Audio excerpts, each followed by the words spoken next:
জয় গুরু। পরম প্রেমময় পরম দয়াল শ্রী শ্রী ঠাকুরের চরণে শত সহস্র কোটি আভূমি প্রণাম জানাই। আজকে শ্রী শ্রী ঠাকুরের একজন দুর্বৃত্ত সঙ্গীর কথা আলোচনা করব। সে ছিল কামবিকারগ্রস্ত রোগী। পুরুষের কামলোলুপতা একটা ব্যাধি ছাড়া অন্য বিশেষ কিছুই নয়। Sexual urge is original in female but inductive in mail.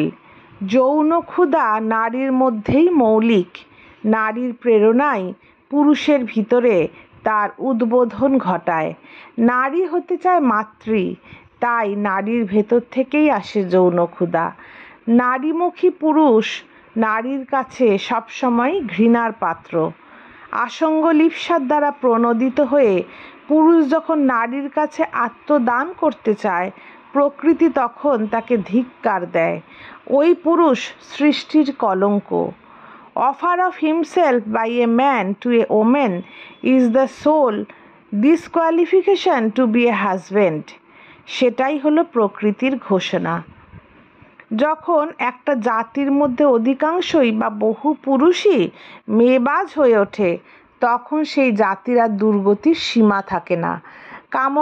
রোগগ্রস্তদের উদ্ধার করা বড় কঠিন কাজ। শ্রী শ্রী ঠাকুর এইরকম বহু বিকৃত পুরুষকে স্বস্বভাবে ফিরিয়ে এনেছিলেন।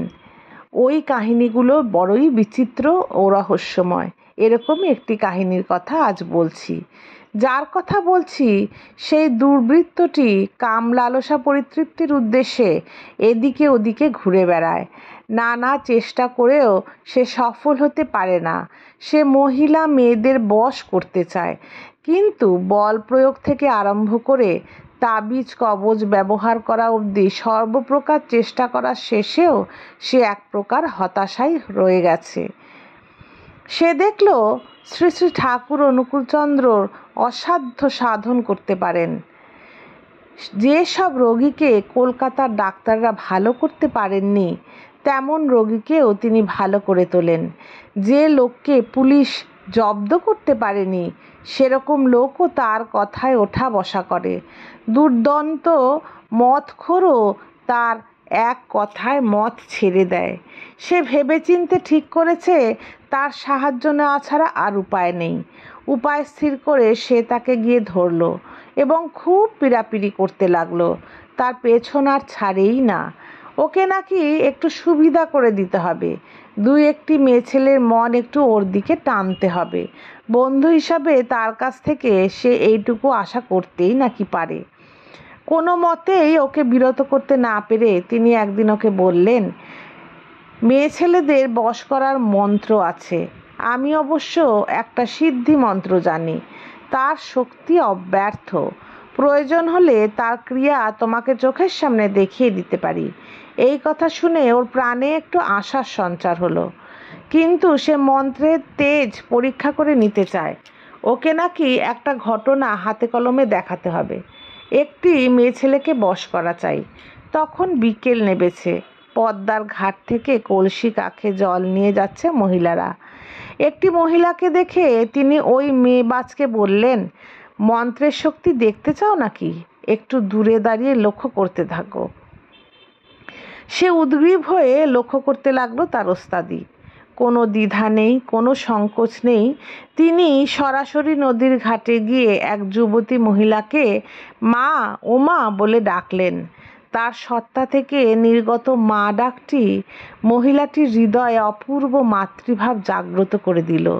সস্নেহে মহিলাটি তার দিকে চেয়ে থাকলো এবং নানান কথা বলতে লাগলো।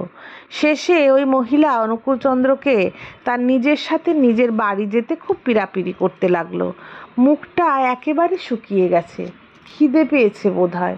অনেকক্ষণ কিছু খাওনি মনে হচ্ছে বাছা, সারাদিন তো ঘুরে বেড়াও, চলো দুটো মুড়ি মুরগি খেয়ে আসবে।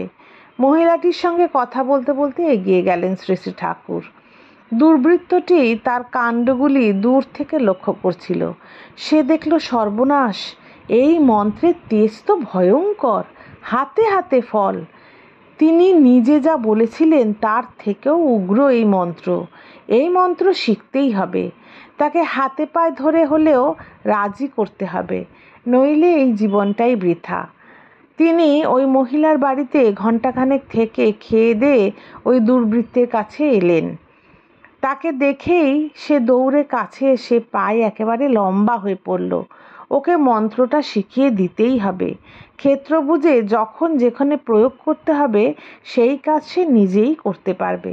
ওই দিন থেকে সে সব সময় তাকে বিরক্ত করতে লাগলো। ওর বিলম্ব আর সয় না প্রাণে। ওর কাকতি মিনতি এড়াতে না পেরে তিনি একদিন জিজ্ঞাসা করলেন, শিখবে নাকি ওই মন্ত্র? হঠাৎ তিনি অসাধারণ গম্ভীর হয়ে উঠলেন। কি যেন একটা অকস্মাৎ পরিবর্তন এসে গেল শ্রী শ্রী ঠাকুরের মধ্যে। বসেছিলেন, উঠে দাঁড়ালেন, দুই চোখে বিদ্যুৎ খেলতে লাগলো। গম্ভীর কণ্ঠে ওকে বললেন, এসো আমার সাথে। উভয়ে গিয়ে পদ্মার ঘাটে উপস্থিত হলেন। আচমন করো আদেশ দিলেন। সে শিউরে উঠল। অকস্মাৎ তার চেহারা এমন যেন গম্ভীর হয়ে গেল। চক্ষু স্থির পলক, দৃষ্টিকোণ সুদূরে, মুখে মহাসাগরের গাম্ভীর্য। দেহ থেকে তেজপ্রভা বিকীর্ণ হতে থাকলো। গণ্ডুস করে নাও, আবার বললেন তিনি। আদেশ অনুযায়ী সে কাজ করতে লাগলো। মন্ত্রদাতার ভাবান্তর দেখে ওর অন্তরাত্মা কেঁপে উঠল। নির্জন নদীর ধারে ধ্বনিত হতে লাগলো অনুকূলচন্দ্রের গুরু গম্ভীর কণ্ঠস্বর। মাতৃস্তব উচ্চারণ করছেন তিনি। বলো, সর্বমঙ্গল মাঙ্গল্যে শিবে সর্বার্থ সাধিকে। এসব কি বলছেন অনুকূলচন্দ্র?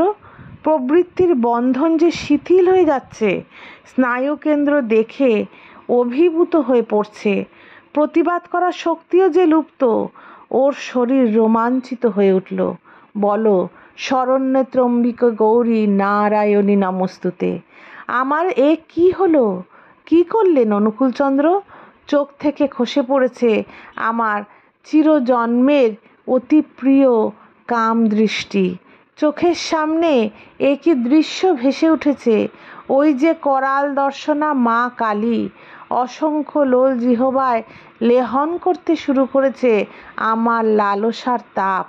ভয়ে সে চিৎকার করে উঠল। এক অপূর্ব ভাবের উন্মাদনায় বিভোর হয়ে সে তার চরণে লুটিয়ে পড়ল।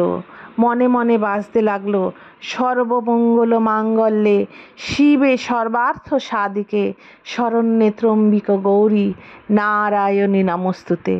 তিনি হাসতে হাসতে ওকে বলতে লাগলেন, ভয় পাচ্ছ কেন? বশীকরণ মন্ত্র শিখতে চেয়েছিলে যে, মা বলে ডাকলে মাটির প্রতিমাতেও প্রাণ সঞ্চার হয়। রক্ত মাংস সংকুল মাকে বশ করতে পারবে না? নিশ্চয় পারবে। বলো, মা মা, প্রাণ ভরে বলো মা, নারী যে মা। মন্ত্রার্থীর মন পরিশুদ্ধ হলো। মাতৃমন্ত্র উচ্চারণের ফলে ওর মনোবিনায় কামতন্ত্রী ছিঁড়ে গেল। ওই দিন থেকে ওর জীবনে নতুন অধ্যায় আরম্ভ হলো। আজ এতটুকুই। জয় গুরু। বন্দে পুরুষোত্তমম।